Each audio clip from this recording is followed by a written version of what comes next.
First of all, if my airtime runs out, I'm Afrikaans, so I might stumble. I don't have such perfect English. One, two. Normally, when I walk in these halls, it's typically with a glass of wine in hand, because it'll be Winex. So winemakers don't typically come and address people in this place. We address them by glass and not by voice.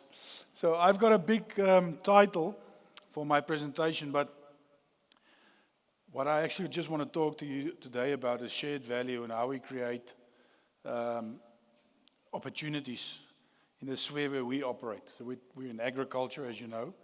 So, and I guess it's a bit easier there, more opportunities. But yeah, let me take you a bit on our journey. I'll just give you a bit of oversight on our on who SPEAR is, what we stand for, and then I'll take you through the general presentation. Why is this thing on? There we go.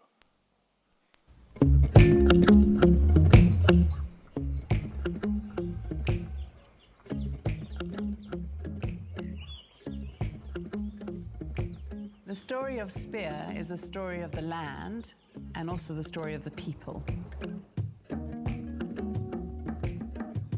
We see ourselves as custodians of the land. We want to leave the land in a better way than we found it. So we're guided by a very simple philosophy. We're good to the land and good to people. And those values are encapsulated in Growing for Good, which is really just who we are. It's the values that underpin everything we do. Wine is our North Star.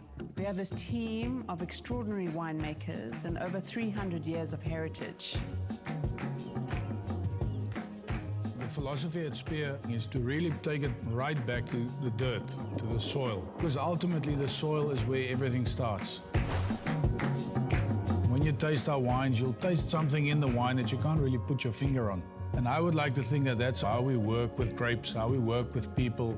You really feel that sense of place. In nature, there's no such thing as waste. And at SPEAR, we recycle 97% of our waste. All our water is recycled and used back onto the farm. We take our food very seriously. We have an incredible garden. A lot of the food is grown on the farm, and that food ends up on your table.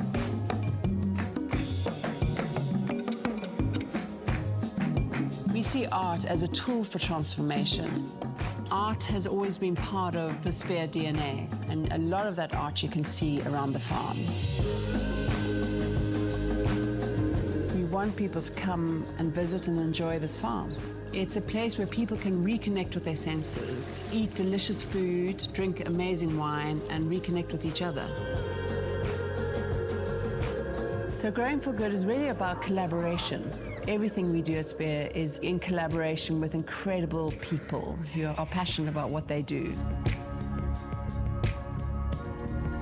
I mean, we're only here for a short time, and while we're here, we must make a difference. We look after the land, we look after our people, and the wine shows the result of that.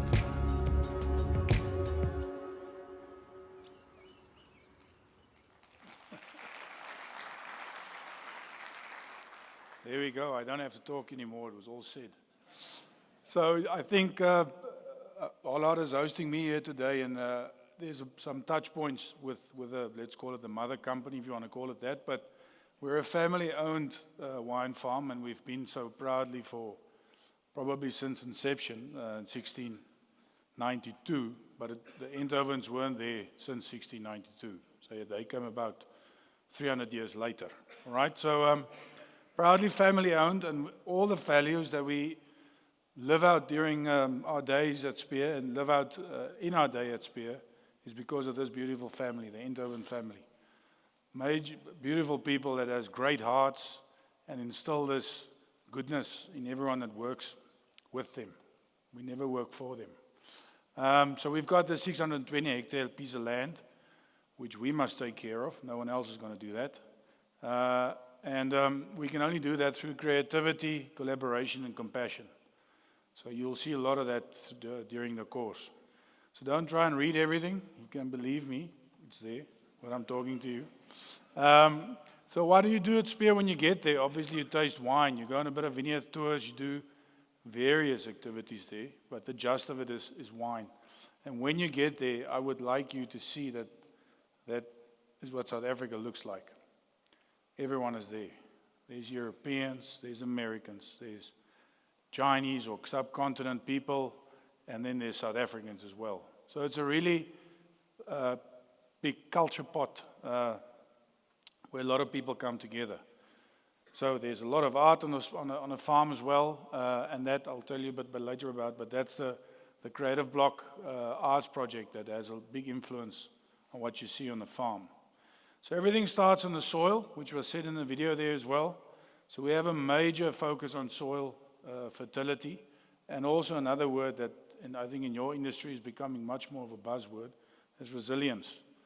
So without resilience in the soil, we won't be able to create great wines or grow grapes that can make great wines. So we have to take the soil from here in a depleted state, and at some point in the future, it has to be a lot better than it was before. That makes us custodians of the land and not owners of the land. So that's me. Forget about me for the moment. When we source fruit, obviously we also try to diversify our risks. So we don't just have fruit in one region of South Africa. We have in multiple regions, and we don't just have fruit or varietals in one region. Because one, it gives you different styles. But two, if you were in the Cape in the last 2 weeks or so, you would have seen there was a lot of water damage because of the storms. I'm also from time to time a weatherman. I can give you some insights, not in the future, only of the past. So that's how we source to make sure that you get a great bottle of wine every time you have one. Of course, the human factor is also involved. So here we go. So when we grow grapes cannot be grown by AI just yet, hopefully not. It's grown by people, and it's managed, and it's tended, and it's loved by people. And that's why we didn't realize it. We knew it all the time, but people understand the importance in an ecosystem like this. Wine, for me, is easy to explain because it's a living drink, if you want to call it that. It's not quite kombucha, but it's a living drink. And we just like to take our message of wine and what we do with it into environments like this, where you can just unlock some pathways in your head, where you can think a bit different about how you approach life and people in general. So we have all this land that we're responsible for, and then together with the teams of people, we tend the land, we tend the grapes, and we bring you the wine. So if we go beyond our farm, we obviously also source fruit and wines from other companies. And what we do at Spear, we try to drive into those companies so it becomes part of their DNA. So if I'm buying grapes from you 100 kilometers from me, I want to know how you treat your workers. I want to know what the circumstances are when they work in the fields day to day. It's important to us. We have to address it where it's the toughest. So we've had this responsible sourcing program, which we started back in 2017 to address this, any issues that there might be in the workplace, and the people actually received it quite positively. We found in this past couple of years that very often people know exactly what to do. They're just afraid to do it. Or they don't quite know what to do, but if you just give them 5 minutes, they'll know what to do. They just need that conviction. This is the growing for good. It's one of the elements that we talk about. This is one of the initiatives we'll follow now, but you'll see this device on all our wine bottles. This is a Spear initiative. It's not an endorsement from anyone else. And this is the stories that we tell about that. So growing for good, this is now going into the communities and going onto other farms or going into other businesses. So the Entrepreneur Project is children. It's not child labor, but children, or up to people that have now retired and have got nothing to do. You give them purpose and a way to make money, not physical money, but access to money. They grow a seedling to a tree to a particular height, and then they bring it to us. We'll give them a voucher for the year to buy what's needed. So we don't trade cash, we trade opportunity. And then the waste, sorry, and there's also, you can see the wordplay there, treepreneurs. There's some other T-preneurs words that's around. But treepreneurs, it's about working with nature and making a living from it. Waste, we saw 98% of our waste. I think the video said 97. Depends on when the data is collected. We have a nursery that talks to, or that propagates fynbos, the Cape's natural flora. And then we go and plant it in the areas where it were before. So, you know, there's a big, in agriculture, there's very often a monoculture of plants. And our idea at Spear is not to have a monoculture, but to have a multiculture. And this is also where regenerative farming starts playing a role. I think regenerative is going to come to the finance sector quite fast, looking at today's economy. Food garden on the farm, and also during COVID, we utilized this food garden to give the community food. So there were soup kitchens, because everyone was closed. No one was able to go to work or provide. So they came to Spear in our immediate community, and we provided food for them. Living Soils, this is a program where we teach people how to farm, mainly with cash crops, and obviously growing your own food, as opposed to go to the supermarkets, which we all love for convenience. But this is true self-grown food. And depending on how good your soil is, or how well you tend to your soil, it can be extremely healthy for you. Youth development, I think someone spoke about this earlier today as well. It's extremely important for us, and we support 3 different youth development programs. It's Arambi, it's the Pinotage Youth Development Academy, which is driven by the Pinotage varietal, and then Yes for Youth. So we need to have about 15% out of 400, or 15 people out of 400 that gets that we allow to work with us for a year, and that's on top of our salary budget. Early childhood development or early learning development, we all know how important that is today. If you don't have access to good food, you don't have proper brain development. And if you don't have that, you start the world 100 meters behind the 100-meter dash. So it's very important for us that people have access to good nutrition in our community. We can only do that much. Enterprise development is where we take former employees of Spear, and give them opportunity because they asked for it. They had the desire or the hunger for it to start their own business and provide a service to us initially. And then over a 3-year period, it's to wean them off of the mothership so that they can fly by themselves, still provide a service to us, but they have to have a certain percentage of new business. So they're not just dependent on us. Ethical supply chain, I spoke about that earlier. In agriculture, there's always been bad vibes, so it's to clear all that and make people responsible for their staff, and also have staff be responsible for themselves. Right, and then there's more. There's the experiential art, the Creative Block Project, which takes people from the streets, that's either future artists or current artists, and giving them an avenue into the economy, because they don't always have access to people that want or can buy their art. So we create that avenue for them. Eagle Encounters, Pack for Purpose, and the Agents of Change, that's planting trees, and again, having communities involved in this. There's many more. I can bore you to death. That's the wrong way.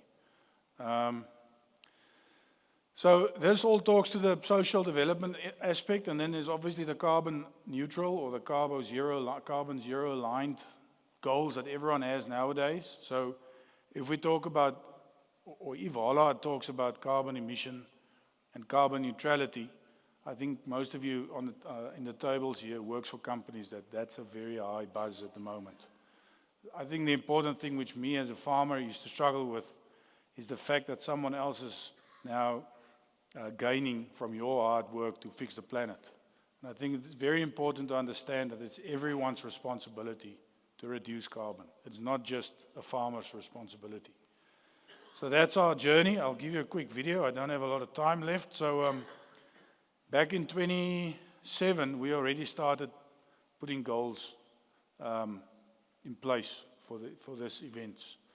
So the family again instigated this because they back then already saw where we're going. And I guess if you have proper foresight, you'll be very successful.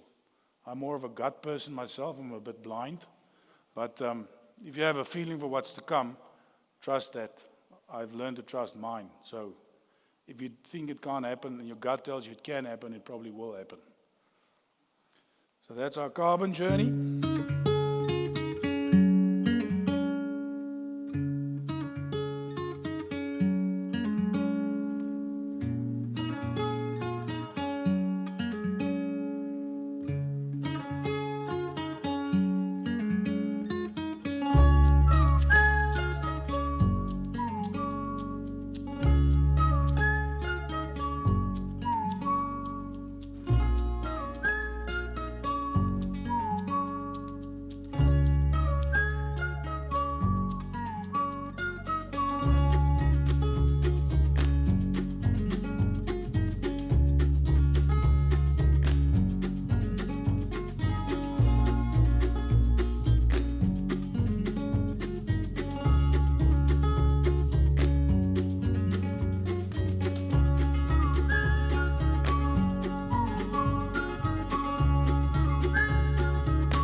Thank you. Very often when I read this as well, I often see it for the first time myself as well because you're so engrossed in it that I told you I'm blind. So you're busy with it every day that you miss the small things.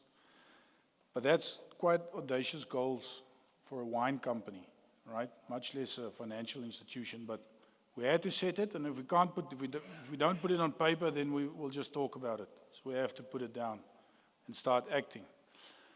I'm going to go faster through this because it's already been encapsulated in that talk, but enjoy the scenery. It's not as yellow with us now as it is up here. That was in the summer. So we've reduced water consumption a lot. This is just a small thing. In wine, it does actually takes water to make wine, but it's not to get into the bottle, but to wash and clean and move wine. So I think we're the company in the country that's got the lowest water consumption for every 1 liter of wine produced. Biodiversity is very important for us. On the farms, we don't just have vineyard, as I told you, we have multiple crops and multiple natural flora. This is where we are in the world.